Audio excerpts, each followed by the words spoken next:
All right. I believe we are live. Welcome back. My name is Ben. You are here with Speedrun Seeds. This is our weekly live that we do. We talk about a different subject as it relates to home growing and auto flowers. We talk about a different Ooh. subject as it relates to home growing and auto flowers. We talk about a different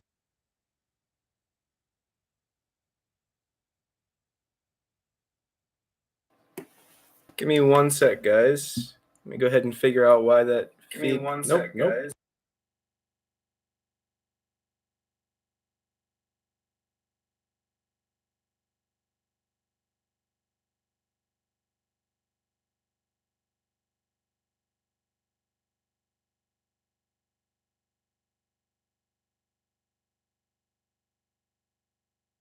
All right. Hopefully that will take care of that feedback issue. That was weird. Gonna have to get used to this new YouTube live streaming platform. That's if if you just joined us, if you didn't witness that, we had a little bit of a feedback issue. I could hear myself coming back through the computer. I'm sure you guys could hear that too. So I just muted myself. But if there's any audio issues, please let me know in the chat here, and we'll get it figured out. But if we're all good, then we're all good. Justin, how you doing? Ian, how you guys doing? Audio is solid, Justin. Perfect. Thank you. Yeah, so we are here on YouTube again. This is live stream number 2 on YouTube, and seems like this is going well. I think we're going to keep doing this here moving forward. So this week we've got some announcements, some pretty big announcements actually. As far as the nutrient line, I've been getting a ton of questions about what's up, Brandon, about when the nutrient line is going to be out, when you're going to be able to buy it, what all that's going to look like. So this week we are going to start pre-ordering for the nutrient line. Justin says he's loving the YouTube streams, better than Facebook. Perfect. Awesome. Yeah, it seems like my comments are actually live. Like I'm seeing those as they're coming in now instead of like 2 minutes later, which was super frustrating with the Facebook one. But yeah, so nutrient line pre-orders, they're going to start this week, and we're looking at a ship date within the month of April. So that's we're gonna set a ship date, prior to starting the pre-orders. You guys will know exactly when the date that's going to go out is, and you'll be able to start placing those pre-orders. There's going to be a limited amount of them most likely up front here, so we're going to get those out to as many people as we can initially, and then as we're able to up our production and all that kind of stuff, we'll make them available to anybody who needs them after. I'm sure they're probably going to sell out initially. So that's number one. We'll start posting images of the nutrient line soon. Also, we're gonna have some cool videos that we're posting about it. It's exciting stuff. We're all really excited about it. I'm sure you guys will too after you start to see some stuff about it. So we also have a new strain dropping this week, which I will drop more information on in a post on the Facebook, probably maybe tomorrow or the next day. We're probably going to drop that strain Thursday or Friday. So we haven't announced the name of it yet, and it will ship with an unreleased freebie. So this is one that we've been waiting to release for a long time. We've been getting a lot of questions about it. We've posted some hints about it, and you guys will recognize it when we do release it. Some of you guys will, but yeah. So that one's going to be coming out pretty soon. And you know what? I'll go ahead and tell you the name. So we've got the strain that we're going to be releasing is called Blappleberry. And Justin, yes, that was the purple beans. The ones that are being released now, honestly, I would have to check to see if this most recent run that were actually produced for production, if those beans are actually purple. That was like 2 generations back that all of them were purple like that. So I'll see if we kept that trait. It's not something we specifically bred for. That was kind of a surprise to us when we saw that those seeds came out just like bright purple. Is crazy. We didn't really edit that picture that much. That was it increased the saturation just a tad. But yeah, that's what they looked like in real life. So yes, Blappleberry is coming out. That's going to be this week. Also coming out with an unreleased freebie, and it'd be cool if it did, but that strain is going to smack. It's great. It's a great one. It's a fast one. With Blappleberry, initially we were breeding for a purple strain, a purple really fast strain. that was the goal there. Obviously, to maintain the same quality standards that we have with all of our other strains, get it as frosty as possible, get it, to be uh, just worthy of being a speed run seeds strain, but also be extremely fast and extremely purple. And what we kept was the how fast they flower. They're very fast flowering. We made them frostier. We made them smell better. We are not at 100% purple yet. We're breeding toward that, so that by the time I feel that we get to the F3, F4, F5 generation of Blappleberry, that's going to be a fully purple strain. And you guys, every time you plant it, you'll get a purple plant. As of right now, it's less than 100% that's going to be purple, but it's a great strain. We really like it, and we're going to release it now because people have been waiting for it for so long, and it's very good. It's very good, and it's not quite 100% purple yet, but it is not going to stop us from releasing a great strain. So let's see. Mike says he just chopped his Supreme Runs and Fruit Fuel tonight. House reeks. My wife and kids are complaining as I type this. Yeah, so we just submitted some samples for testing for THC testing, cannabinoid testing, and the Supreme Runs that we submitted was just like, as we were trimming it up, because we don't always do a lot of trimming. We really don't have a whole lot of a reason to do a ton of trimming. So we trimmed a bunch of Supreme Runs up to get a sample together to send off for THC testing. And that one is just got such a crazy smell to it. It shocks me every single time I'm interacting with the dried version of Supreme Runs. It's such a great smelling strain. I love that one so much. So, but yeah. And then the Fruit Fuel, another one. It's a killer. So awesome. Hell yeah. Mike, definitely post some pictures of the dried bud in the Facebook. I'd love to see that. Another announcement is that we have the God Particle, Holy Fire, and Jehovah's Witness. Those three are going to be available in the multi-packs. And if you guys, if you're new here, or if I'm mostly seeing people that I've known for a long time on the Facebook in the chat here, but if you don't know, I'll tell you the multi-packs. Instead of buying like a 10-pack, which we are not going to have around much longer, we're getting rid of the 10 packs. Might even be getting rid of the 5-packs. We might just, we've got so many strains out now. We're pushing up on 20 strains, guys. So in order to keep it simple, we're most likely going to move toward just pushing 3-packs and stocking more 3-packs and making sure those don't sell out.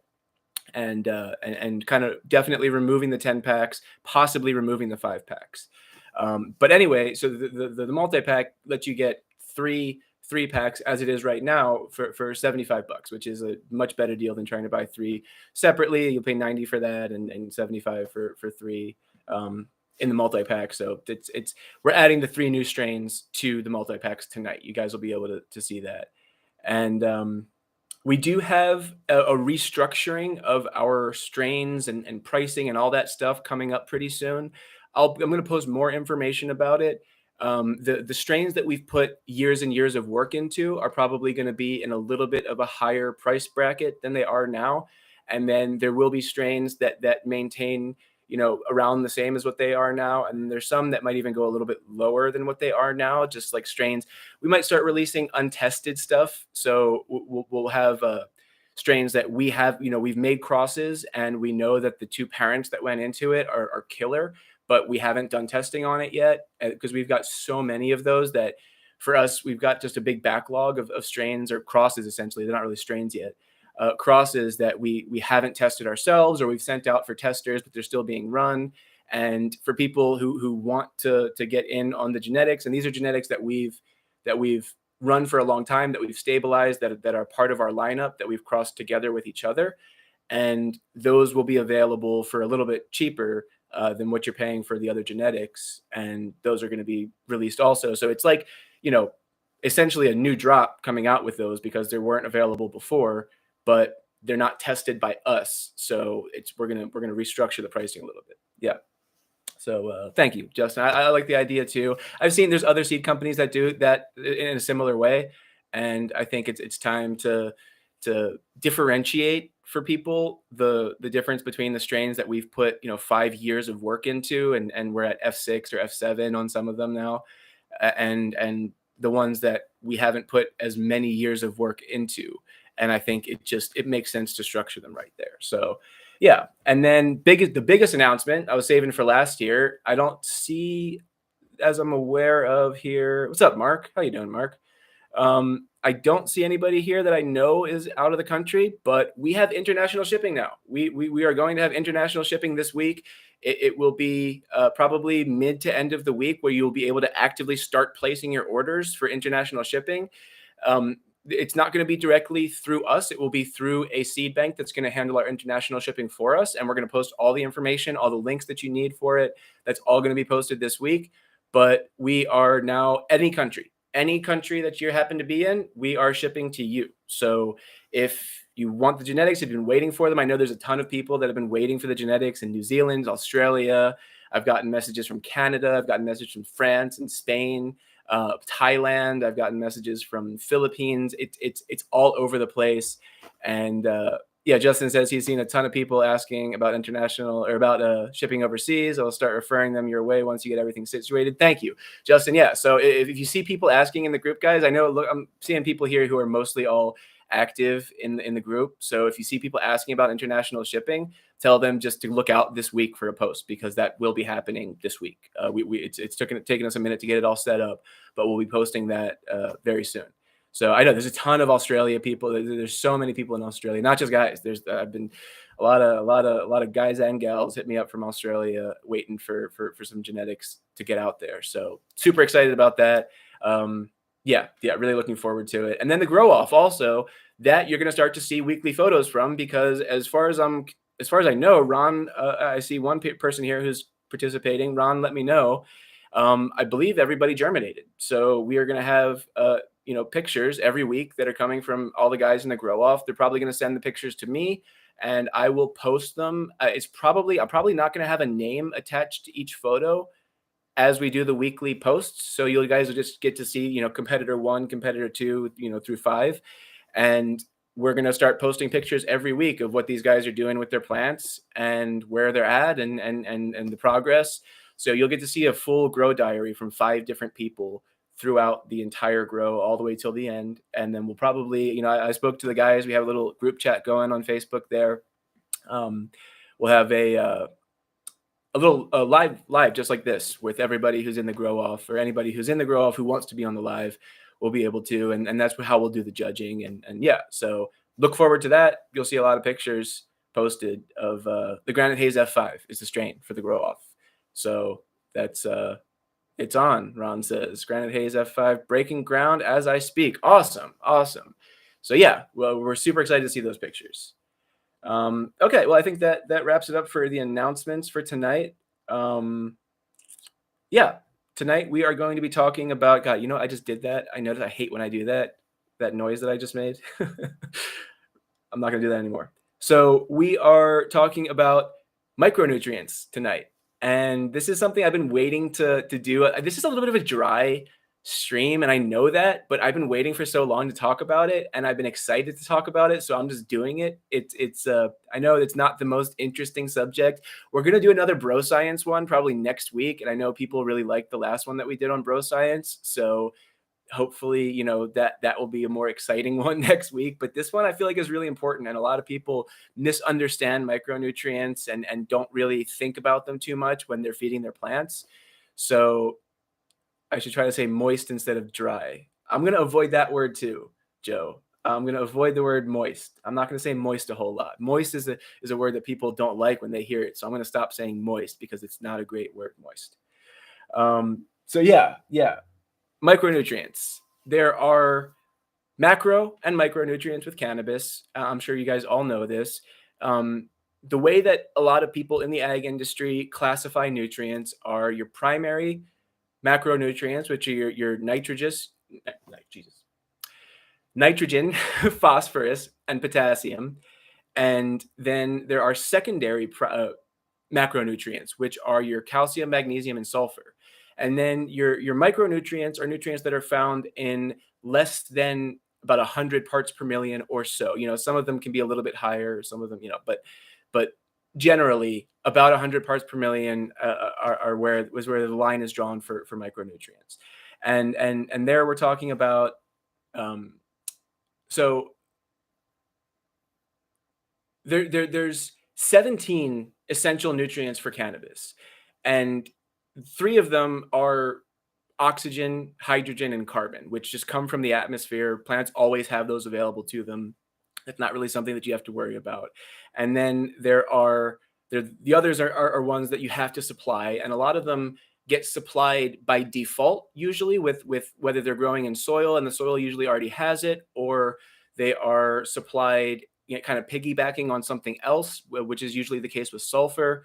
But the micronutrients that we're talking about tonight are iron, boron, manganese, copper, zinc, and nickel and chlorine. I believe I got all of them there. Molybdenum, also molybdenum. So there are a bunch of micronutrients that are talked about a lot. We hear everybody talk about iron. Iron is one that, oh, I have an iron deficiency, or that it's one that you see listed a lot on certain nutrient lines. It's something that it's a talked about nutrient, and that's great because it's really important. But Trevor, sorry, I'll make sure, because I know there's more people here than there was at the beginning. So I'll reiterate for Trevor here, and anybody else who joined. So our nutrient line, we're opening the pre-ordering up this week. So you guys are going to start to see images of the nutrient line, of the packaging and all that, which is super exciting for us. And we are going to open up pre-ordering this week, and we are hoping to have shipping ready to go as soon as possible, obviously, but it's absolutely within the next couple weeks here. So that's we're going to release a date on the exact shipping date, and we will make pre-ordering available at that same time that we release the date. So that's something we are insanely excited about, because these are the nutrients that we use now. So I know I've told people for a long time that we use raw nutrients, which is a great nutrient line, and I'm a big supporter of raw. I think they do great stuff. We have started to explore into, because I'll explain why first. So as we've gotten into the home grower space, we come from the commercial cannabis space, and we have experience in efficiencies as far as nutrient and cannabis nutrition as it relates to commercial cannabis. Home growers do things a little bit differently, and we've learned a lot since we started selling seeds, direct to you guys, about how home growers and how people feed their plants at home. And the subject of organic nutrients has come up to be one of the most important things. A lot of people are using organic nutrient lines. So we developed an organic nutrient line that we're going to be selling, but we've been using ourselves for a while now, for a few runs. And we've kind of kept it quiet until we were ready to talk about releasing our nutrient line. So that's what's going to come out first. We spent a lot of time developing that. And then we've also spent a lot of time developing a conventional nutrient line, which we're using also. So first, what's going to come out is the organic liquid nutrient line. And that's going to be available, like I said, for pre-order this week. And then subsequent to that, we will be doing the conventional nutrient line, which means the salt nutrients, you can call them, or chemical nutrients, whatever you want to call them. That's going to be available second. So that's the order of it. That's why, we're going with organic first, because we're aware that a lot of people, are looking for organic nutrients. And then that's a big decision-making factor for a lot of people. So that's what we're doing first, because it's an excellent nutrient line, no matter how you cut it. It works really well. It's specifically designed for autoflowers. This is specifically tailored to our genetics and other genetics that we've run that are not our genetics, just to make sure that we're, keeping things within a range that work for all autoflowers. But these are, it's a 4-part liquid nutrient line, and this is very specifically tailored. And you'll see when you start to see the feeding schedules that we release with this, they are very unconventional. And the everything about this is just molded to work really well for autoflowers to grow. Ron says he needs that salt. Yeah, so that's the next thing that we're going to be doing after the organic, and it's going to come out pretty quickly after the organic. So look forward to that as well. And that's the one that we primarily use ourselves. We do a lot more salt nutrients than we do organic, but for a while there it was 50-50, and now we're shifting a little bit more toward the salt, just because it's easier for us to maintain our systems with salt nutrients than it is for organic. So, but they're both excellent. They both do a great job as far as feeding autoflower plants, which is what we're trying to do here. So yeah. Now, coming back to micronutrients, I've mentioned a bunch of times on these lives, we do tissue analysis every week, and this is something that we keep an eye on. We always watch our micronutrients as closely as we watch our macronutrients. And with tissue analysis, what that is we'll take leaf clippings off of our plants, we send them to a lab that analyzes them for mineral content, and we'll get an exact reading or an exact analysis of exactly what the mineral content is in our plants. And that means exactly how much nutrients the plants have in them, how much they've taken up, and what they are working with essentially at that point in time. So for us, keeping track of that every week and being able to make adjustments on a weekly basis and being able to mold our nutrient program in line as we're building nutrient programs and building nutrient lines, and then being able to mold our feeding schedules to essentially get the highest possible phenotypic expression off of our genetics. And that's what everyone's trying to do, is you want the best expression of that phenotype that you have, and micronutrients play a huge role in that. So I am going to start with the secondary macronutrients, which are calcium, magnesium, and sulfur. Now, calcium is a nutrient that obviously every nutrient line has your part A, your part B, or whatever, and your CalMag. I mean, like it's always there. People are almost never not giving their plants calcium. There's a joke online, like more CalMag. Like if you see somebody with a deficient plant, or you see a problem with someone's plant, like, oh, just add more CalMag and it'll be better. And the reason that is the case is because a lot of people underfeed with calcium, and a lot of nutrient lines, their feeding schedules are very light on calcium. That's a huge problem across the board on a lot, not across the board, but with a lot of nutrient lines. Just the amount of calcium that you get from just using their nutrient line at the suggested feeding rates is not nearly enough. So that is a big part of what I wanted to talk about as it relates to calcium, which is well, first of all, what does calcium do? So calcium is a nutrient that's responsible for cell wall structure, cellular membrane structure. So that is the structural integrity of your cells as the plant grows, which means, nitrogen promotes very rapid shoot growth. And in order to support that rapid shoot growth, you need to have strong cell walls and strong cell membranes in order, to get the structural integrity necessary for your plant to not start to get all floppy. I know you guys have probably seen pictures, or you might have experienced it yourself. You'll have a plant that grew really quickly, got pretty lanky, and then just kind of flopped over, and the buds are just like on the ground.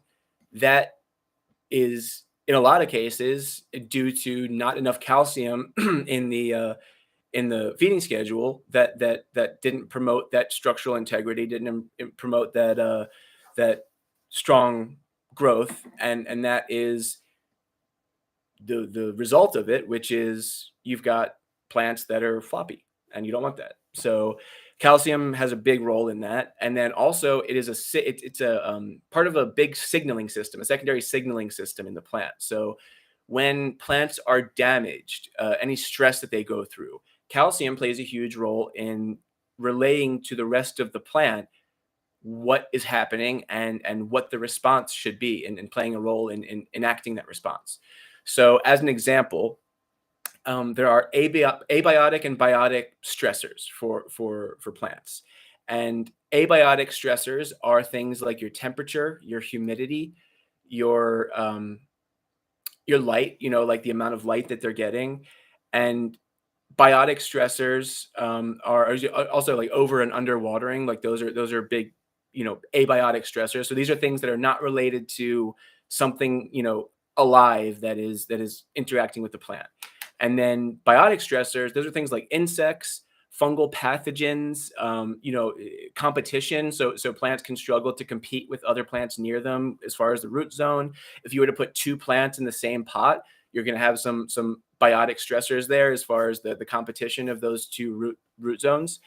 And then also you've got like damage. So if you break a branch or something like that, that's another, it's you are the biotic stressor at that point if you've damaged your plant physically. So calcium plays a huge role in the response to those stresses. So if your plant is too low on calcium and there is any stressor, if the plant doesn't have quite enough water, or if the plant has too much, if it's slightly too hot or slightly too cold, if it's slightly too humid or not humid enough, calcium plays a huge role in the plant responding to that properly. So the reason that calcium is so important is that you almost never have a perfect environment for every plant in your tent, especially when you're running from seed.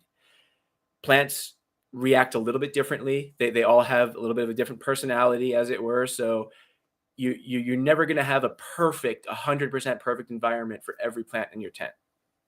And that means that your plant is going to react to some stress. It's going to close the stomata, which are the little holes in the leaf that are responsible for air exchange and water vapor exchange and gas exchange. So, like just as an example, if it's too humid, the calcium plays a role in your plant closing those or opening, those stomata cells to be able to gas off more humidity or to equalize your vapor pressure between your plant, your leaf, and your environment. So calcium is important for responding to those stressors. That's kind of the gist of the two big things that calcium does. Calcium needs to be supplied in almost just as much as your macronutrients. So, if you're supplying 250 parts per million of nitrogen, you're also going to want to be supplying just about the same amount as calcium. So, like is in every way a macronutrient, but people put it in the category of micronutrients because your macronutrients are referred to as nitrogen, phosphorus, potassium, and then you look at calcium, magnesium, sulfur second, and then you look at your micros. So calcium is very important. And then the as far as autoflowers go, because calcium is so important in cellular integrity and cellular strength, autoflowers grow so quickly. Autoflowers produce so much rapid growth that strong cell walls and good cellular integrity is very important to having plants that are not flopping all over the place, that are not branches that are not breaking. Having strong, like large buds is a real big part of supplying calcium with autoflowers. And that's autoflowers require more calcium typically than a lot of photoperiod strains do. So like in our nutrient line, we've modeled it for it to be significantly more calcium than a lot of nutrient lines will offer. And that's something that we have seen excellent results of. I know you guys have seen the pictures that I posted of like the 1 pound plants that we've gotten off of 15-gallon pots. And those are a huge reason that we're able to achieve that is because we're supplying the right nutrients in the right ratios. Magnesium is mentioned secondary to calcium. It needs to be provided. A lot of times magnesium is provided in too high of a quantity. So when calcium might be provided in too low of a quantity, the magnesium is oversupplied in a lot of nutrient lines. You really only need about 50 to 75 parts per million of magnesium for your plant to be sufficiently supplied with magnesium. And a lot of nutrient lines will do 150. Sometimes I've seen 200 parts per million of magnesium, which is just ridiculous. It's way too much. And when, while you don't really start to see toxicities until significantly beyond about 150 parts per million of magnesium, you do start to see deficiencies when you're below around 50 parts per million of magnesium. And a lot of, I've seen people will reach out to me and they'll say, I'm having a problem with my plant. And I will tell them, send me your nutrient line and tell me how much of everything you're adding. And I'll look at it, I'll do the calculations, and I'll realize, hey, you're only supplying 25 parts per million of magnesium, way too little. And that happens so often. Mike asks what my thoughts are on silica. I'm going to get to that as we get closer to the end here. But yeah, so magnesium, it just makes sure that you're supplying enough. And I've talked about how to do the calculations for how many parts per million of magnesium you're supplying, or I'm sorry, how many parts per million in general of any nutrient that you're supplying with your nutrient line. And this really specifically refers to conventional nutrients or salt nutrients, or liquid, conventional. The way that we're setting up our liquid organics, you'll be able to calculate this as well, and that's really important to us. But as far as some stuff like, your Gaia greens and your other top dress nutrients, it's really difficult to precisely determine exactly what your plants are getting. So when I'm talking about calculating how much exactly, of any specific micro or macronutrient that your plants are getting, I'm talking about supplying a nutrient to a relatively inert media, and talking about, like usually a conventional nutrient. So yeah, and I can post the formula for that again, on the Facebook group, and on the Twitter and stuff, is for calculating exactly how much of a micronutrient you're supplying, and that's, I feel, the most the most important thing for determining whether or not you have a deficiency, is knowing how much you're supplying of each nutrient. And if you're unable to determine that, then how do you know what you're looking at? Because a lot of nutrient deficiencies look very similar.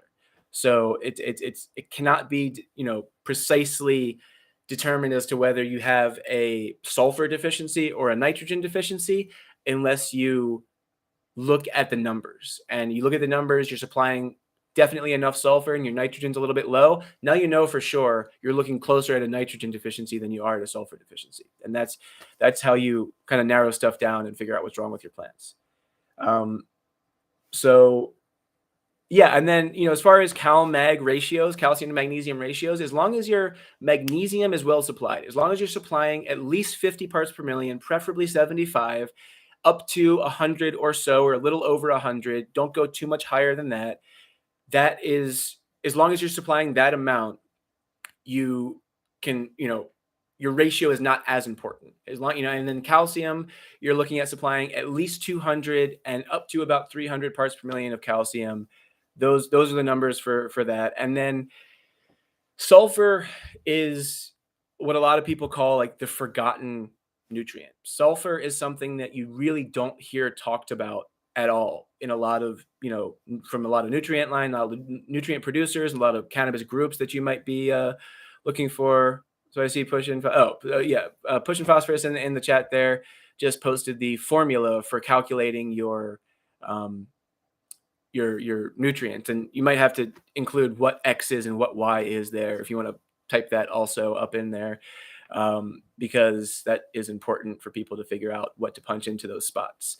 But yeah, so there's a formula right there, and it's you're just dividing your application rate by your number of milliliters in the gallon, and then so your number of milliliters that you're adding per gallon over number of milliliters in a gallon, and then divided by times your it's I'm not even gonna get into it right now, because I always have to have that formula right in front of me, and that's not something I plan to get into on this one.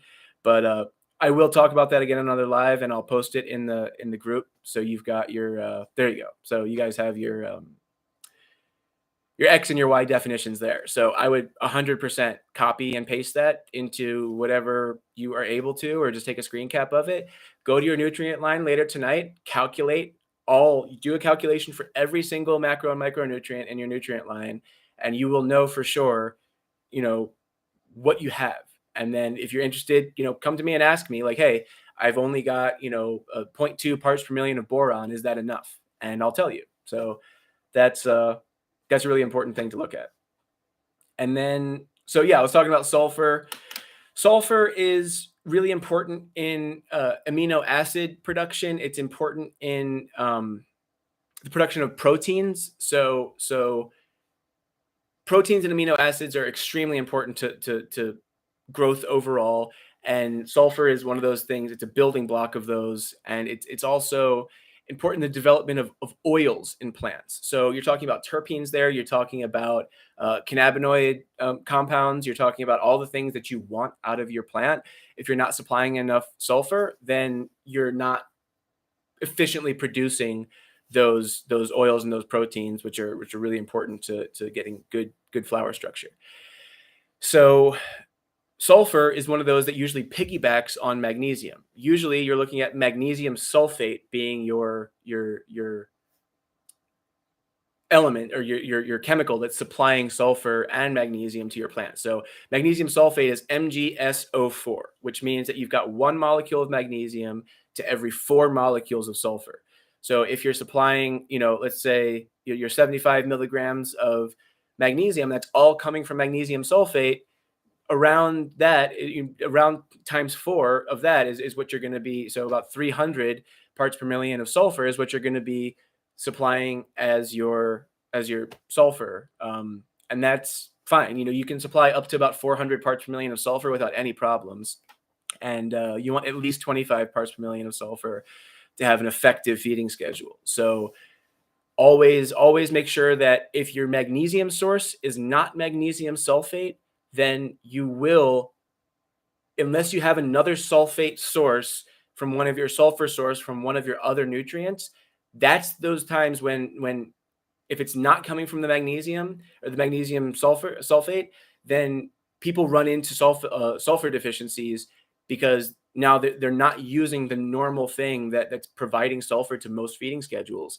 And your other sulfate salts are usually micronutrients that are supplied in very low amounts, and you're not going to end up with the right amount of sulfur. So if one of your nutrient lines out there is using like magnesium like citrate, I believe, magnesium phosphate, magnesium nitrate, I think are 3 ones that are common outside of magnesium sulfate, which is the most common, then you absolutely want to look at how much sulfur is being supplied to your plants. So I think it's important when talking about micronutrients also to mention pH. pH is a very debated subject in growing, even at the commercial level, depending on your media, depending on your style of growing, depending on your inputs.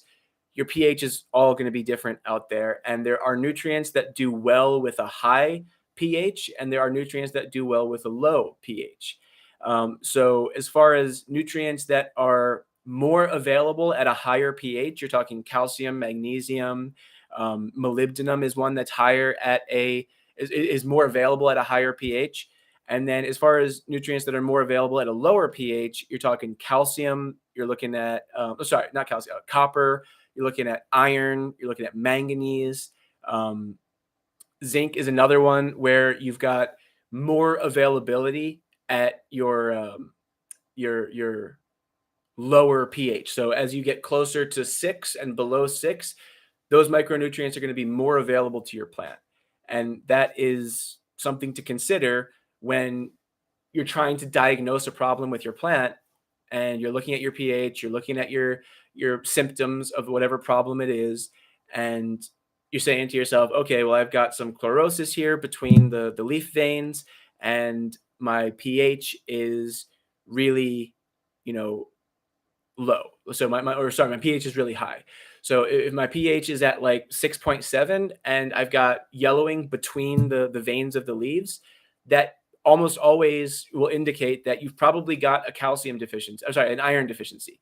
And that might be because you've got too little iron in that you're supplying to your plants, or it might be because there's something interfering with the iron being taken up. So and moving on to the micronutrients. So that's just something to remember about pH is that it will affect which nutrients are taken up. So just because you have lower high pH and you're starting to see deficiencies doesn't mean adding more nutrients is a solution. It doesn't mean that, cranking up your pH really high is going to solve all your problems if your pH was too low. It might mean that now you've just got other problems with other nutrients. So balancing your pH properly and keeping an eye on how much you're supplying of each of those micronutrients is really important. Now, moving on to like what these micronutrients do and why they're important. Iron is something that is really important in chlorophyll production. It is very important to enzymatic processes, and you're going to hear me say that word a lot because that's what a lot of micronutrients do. Is you've got nutrients or micronutrients that are responsible for starting enzymatic processes. And what does that mean? Plants think in chemicals. So we think in words, and we have thoughts in words, and we, we'll make decisions based on thoughts that are running through our heads. Plants make decisions and they react to things based on chemicals that are running through their plant tissues. And enzymes are the things that will convert things to other things. So how chlorophyll is made, how I'm sure a lot of you guys might know that um, THC is produced from CBG. So CBG is the precursor to THC. And the way that chemicals are turned into other things in the plant, the way that CBG is turned into THC is through enzymatic processes. And that is very important, that you supply the right micronutrients if you want those. Like there's an enzyme called THC synthase, and that is responsible for converting your precursor cannabinoids into THCA, which is the form of THC that exists in a living plant. And having the right amount of iron, having the right amount of manganese in that circumstance is really important to your conversion of those chemicals, just like it is conversion of your sugars and stuff, and everything that the plant's going to use. Converting those into usable forms and usable molecules by the plant that's what enzymes do. So a lot of these micronutrients, iron, you've got nickel is another. It's a cofactor. The word cofactor is used to. So it's something that is a factor that is essential to the enzymatic process, but it's not necessarily part of the enzymatic process. So it goes right along with it. It's important. It stimulates it, or it begins it, or it catalyzes the enzymatic process. So nickel is one of those where you've got enzymatic processes that can't happen without nickel. You've got processes that can't happen without iron, without copper, without zinc. Those are all, and then each of those have different functions. So your chlorophyll production is it relies on copper, it relies on iron. Like they all serve different functions in the plant. So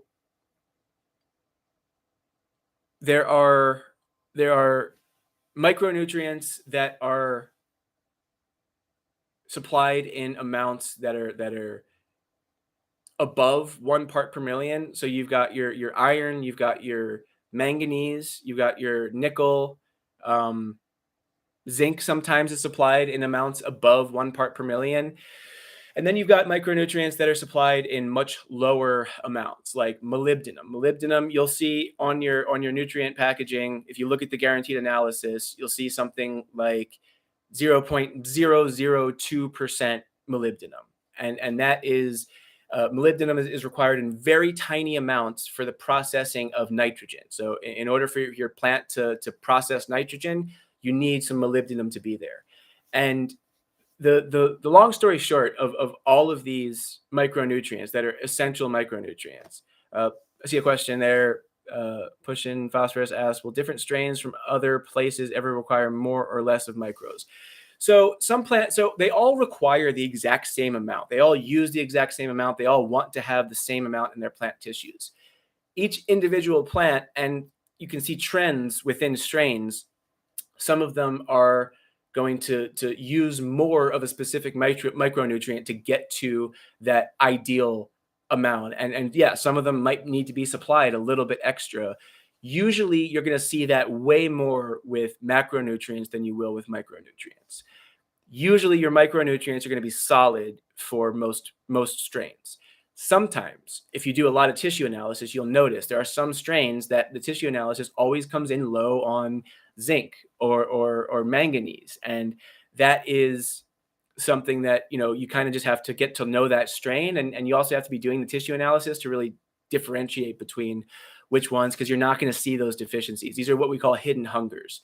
So the plant may look very well fed, but it's short on something, and it might not be producing the amount of THC that it could normally produce if it's not getting that amount of manganese. So that, yes, the answer is yes. Will you ever figure that out with your home grow setup? Probably not. So just making sure that you supply like a little bit more than what's necessary for most strains is what usually we try to do to to make sure that we're good on micronutrients.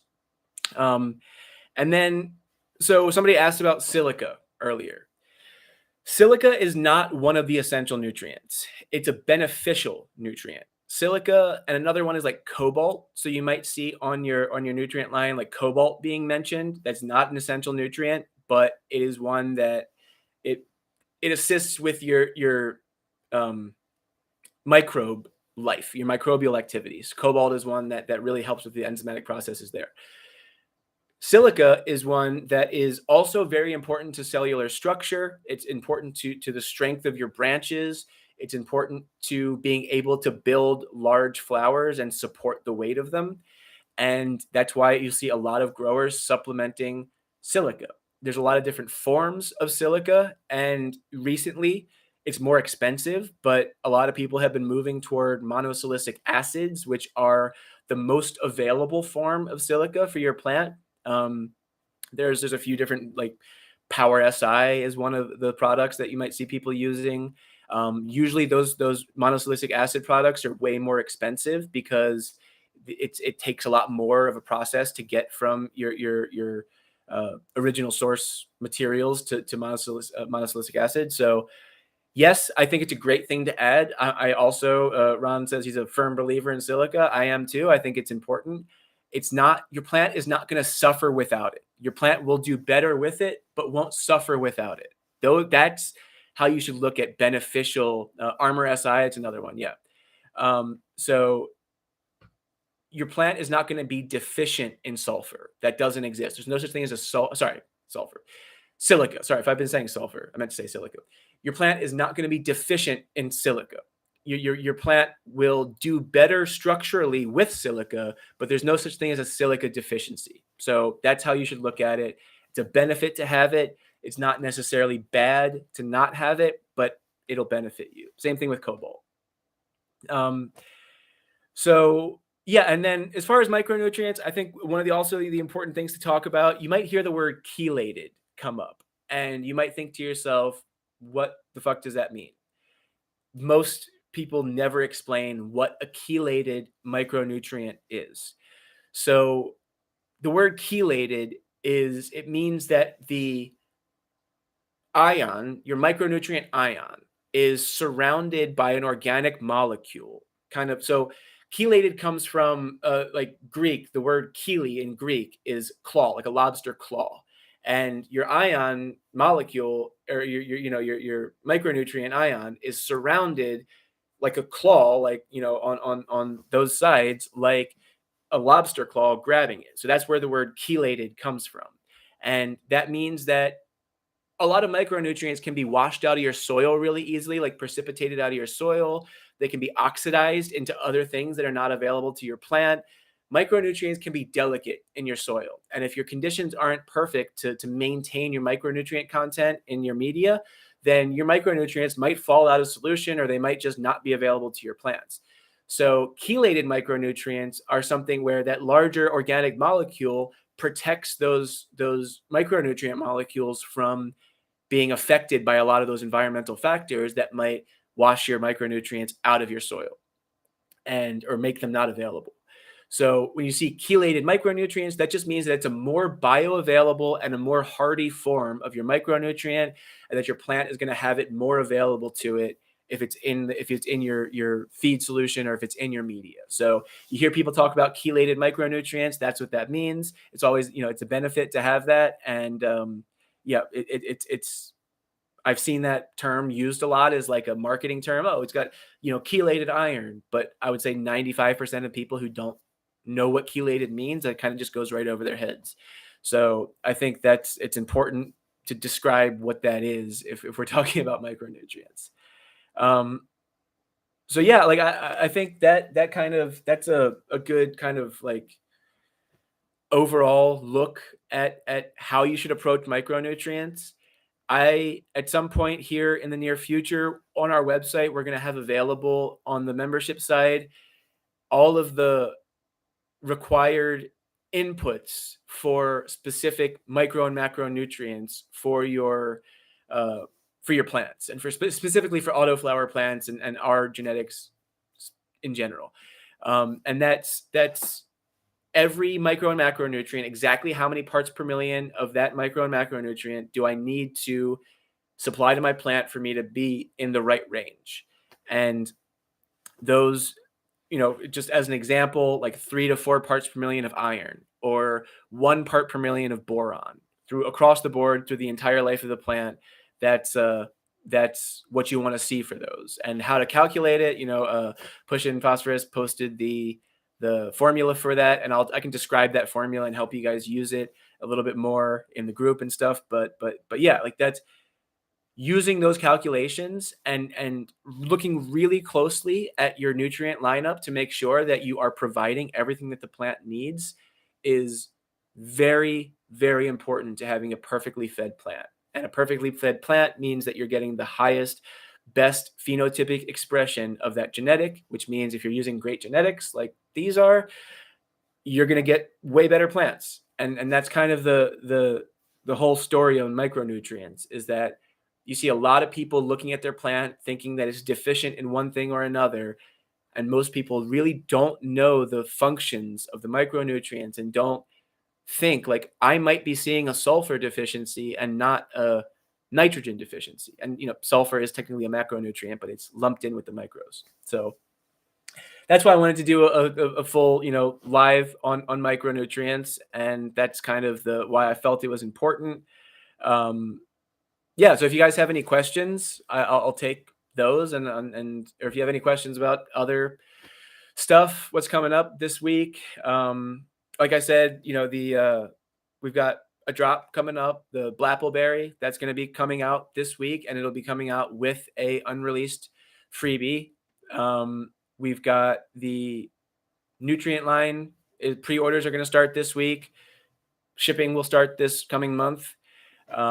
The God Particle, Holy Fire, and Jehovah's Witness, they're getting added to the multi-pack options tonight. So if you guys have been waiting to order any of those 3 on the multi-pack just to save a little bit of money there, then you'll be able to do that. And international shipping, that will be this week also. So if you've been waiting and you live outside the country, no more waiting. You'll be able to order our genetics in any country. So like that's, I feel like a good place to wrap it up. Like I said, I'll take any, what's the freebie called? That one is probably going to be like a cross name, like the original unreleased freebie that we did, which was the Fruit Fuel crossed with Granite Haze, I think. Or no, that was Supreme Runt crossed with Granite Haze, I want to say. Pretty sure. One of those two. We'll probably release it as a cross name and then add a name to it later. So that it'll be an unreleased freebie, but it probably won't have a name quite yet. So yeah. I think if there's no other questions, I know that. So that live was, like I said, dry. It was kind of, I would say some people would call it boring, but I think it's a really important subject to go over. So it's a good one to talk about a little bit and get the conversation going, get you guys thinking about micronutrients. And that's something that we'll be talking about more in the future, but trying to lay out. So yeah, I'll look for. Oh, see, Jason says keep them coming. He sent a message first that said keep them, which I was like, you want us not to send the unreleased freebie? It's like, okay, all right, we'll keep them if you don't want them. They said keep them coming, which makes more sense. Pound Dog looks cool. Yeah, so that strain's gotten crazy popular outside the US. That is it's crazy to see. I've gotten so many messages from like Asia, like Philippines and Thailand about Pound Dog specifically. I don't know what about it has like made it across the world and people are super excited about it over there. But I think we're going to see a lot of that selling in areas outside the country. It's the F5 is such a great strain too. It's yeah, it's a good one. So I'll scroll through one time here to make sure that there's no questions that I had missed. But yeah, well, cool. All right. I'm going to wrap it up here. Thailand, yes, is doing great stuff. Super exciting to see what they're doing over there, Sage. Yeah. All right, guys. Well, thanks for being here. Thanks for sticking with it, and look forward this week to all those posts about the things we have coming up. I will see everybody in the Facebook group, on the Twitter, on the Instagram, all those places. If you need me, hit me up, and I will see you next week for the live. On the next one's going to be another Bro Science live, so we'll post about it a little sooner so people have some more time. I know we posted about this like an hour before we did it, but yeah, we'll post about the Bro Science one a little sooner, and we'll see you next week. Love you guys.